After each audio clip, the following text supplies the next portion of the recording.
You're watching KNDO Channel 23 Yakima, and this is KNDO News 23 Late Edition. Good evening, I'm Mark Johnson. Thanks for joining us.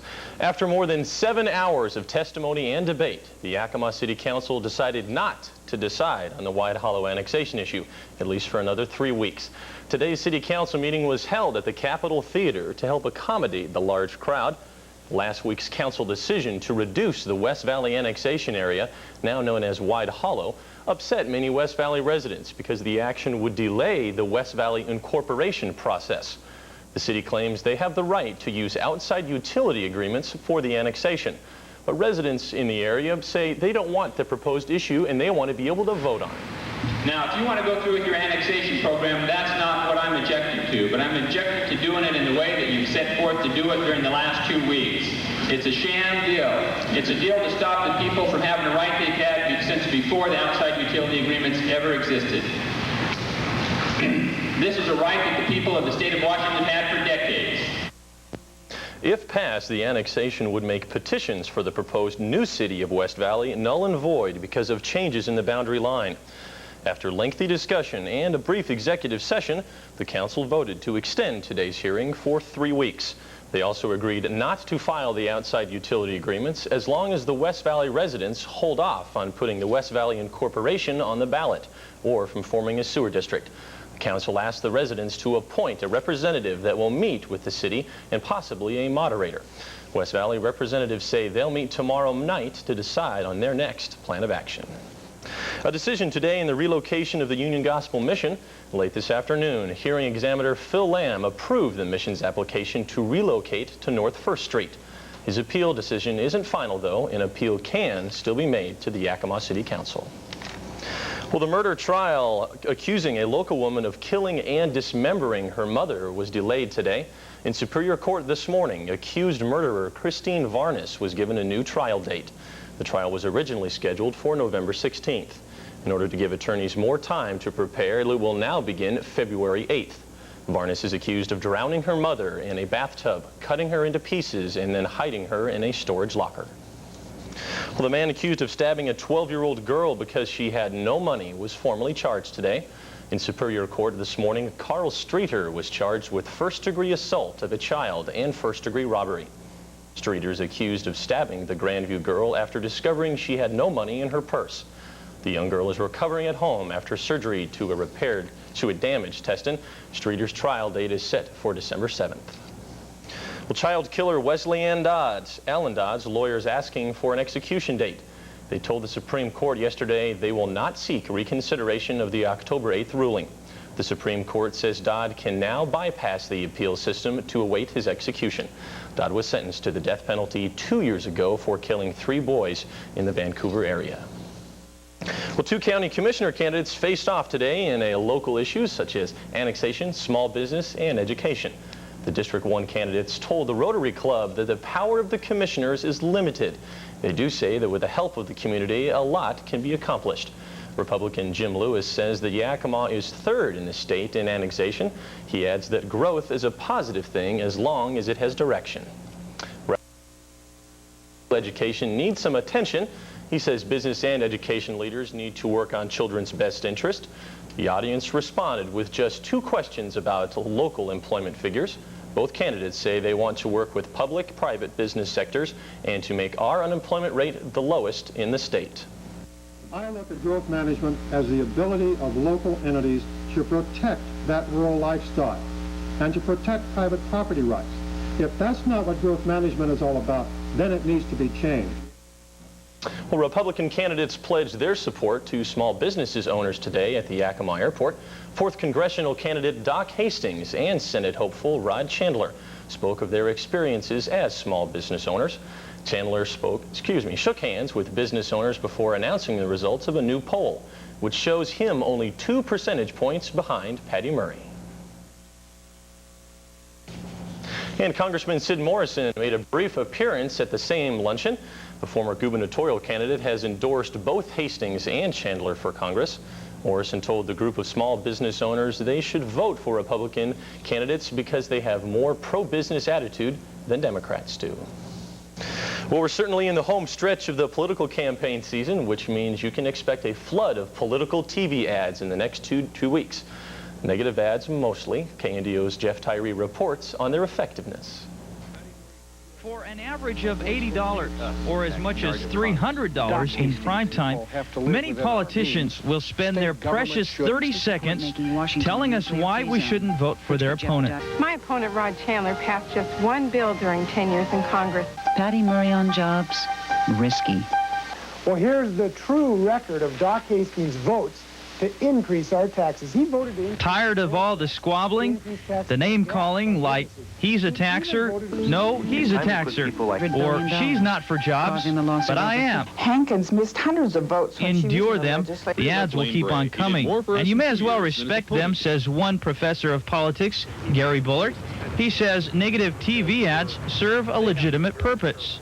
In every race, character and trustworthiness and integrity are important questions to ask, and you really judge them based upon their performance in office primarily.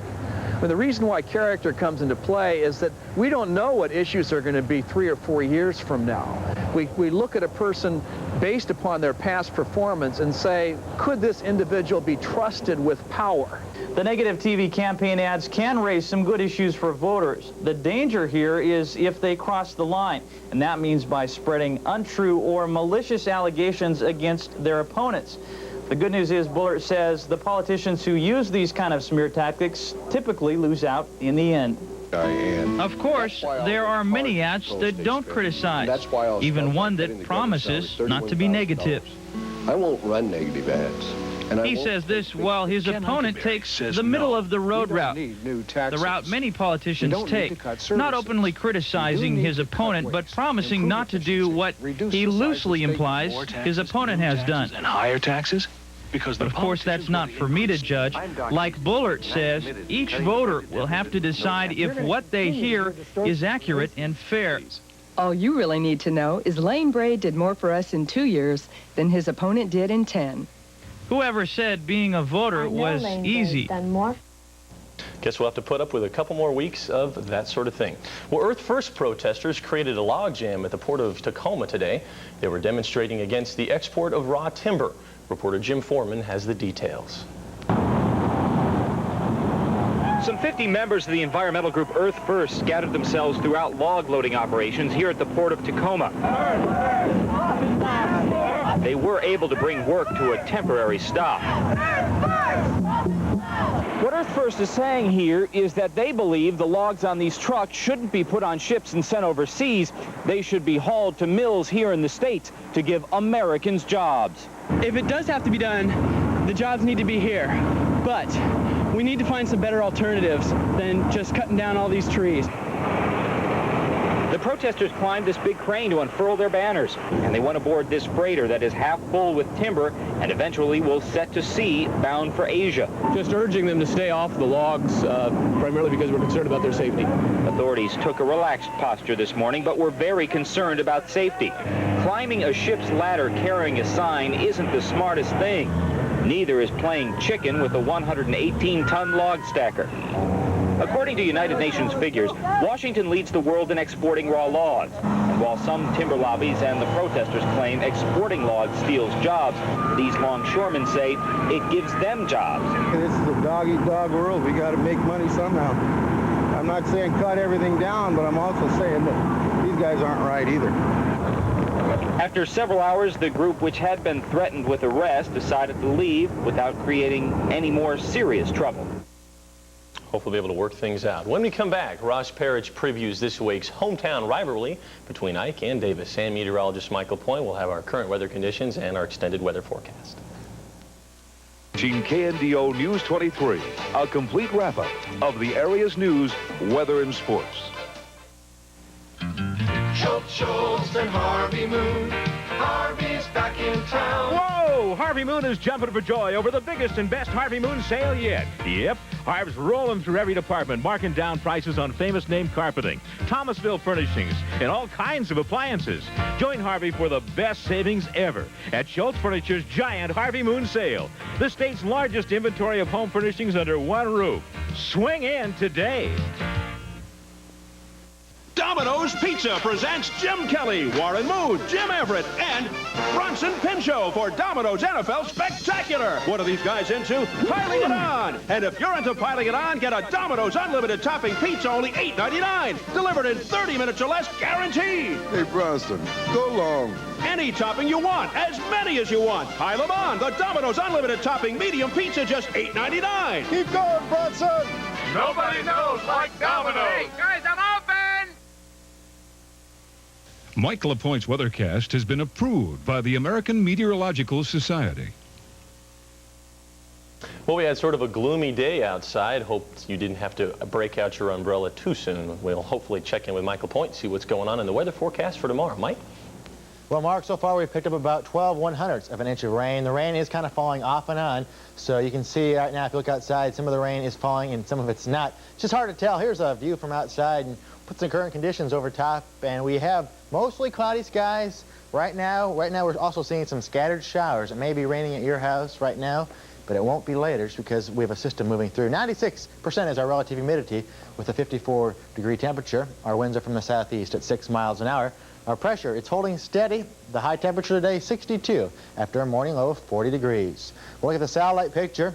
There's a big cold front moving through the area, not bringing a lot of cold air with it, but there's enough moisture for that cold front to activate some rain showers over the central part of the state, and it's all moving to the northeast, as you can see with the clouds, and they're all moving at a good pace right now, about 30 miles an hour. But behind these clouds, out over the ocean, we have clear skies, and that means by tomorrow afternoon we should see mostly sunny skies. Temperatures a little bit cooler in the 60s rather than in the 70s.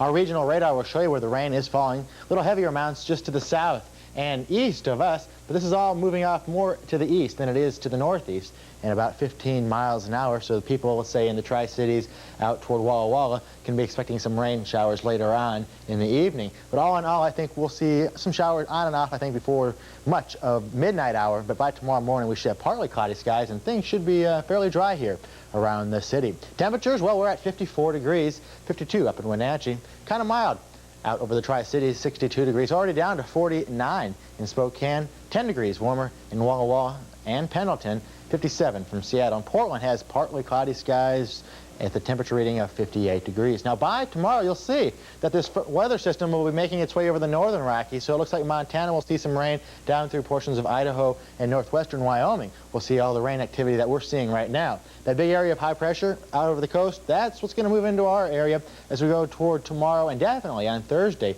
So it looks like it'll be very nice with sunny skies and high pressure right overhead. Our winds shouldn't be a real problem. Meanwhile, it should be very hot for the people in the Central Plains with high pressure dominating down in the southwest. High pressure will also associate with a little dome, so they're going to be seeing a little heat wave with temperatures in the 80s and maybe even the 90s down in Texas. So that'll be an Indian summer for them, because if you remember last week, they had their first frost, and that's what will equal your Indian summer. High pressure out over the lake, so things shouldn't be too bad for the folks up there. All in all, I think our day tomorrow will be not too bad. Here's the forecast: a few rain showers lingering on. Otherwise, it'll be mostly cloudy. 42 degrees for an overnight low, about 44 in Ellensburg, 43 in the lower valley. Our winds will be light. Tomorrow we'll have partly cloudy skies and 65 degrees for a high, about 59 in Ellensburg, 65 in the lower valley. Our winds once again will be very light. And looking at the next few days for Thursday, Friday, and Saturday, mostly sunny skies as high pressure begins to build in. 65 degrees on Thursday, sunny skies on Friday, 75, and then on Saturday, mostly sunny and 74 degrees. Looks like if we see any more rain tonight, Mark, it'll just be on and off and very light in form. We may pick up a few more tenths of an inch, but all in all, by tomorrow morning, everything should be dry here in our area. Now back to you. Thanks, Mike. Sounds like a pretty good idea. Keep the high pressure coming if you can. When we return, a look at a growing problem here in the valley. Not enough room for what we want to throw away. And the use of gas alternatives is on its way here in the Northwest. We'll show you what you'll be feeding your car.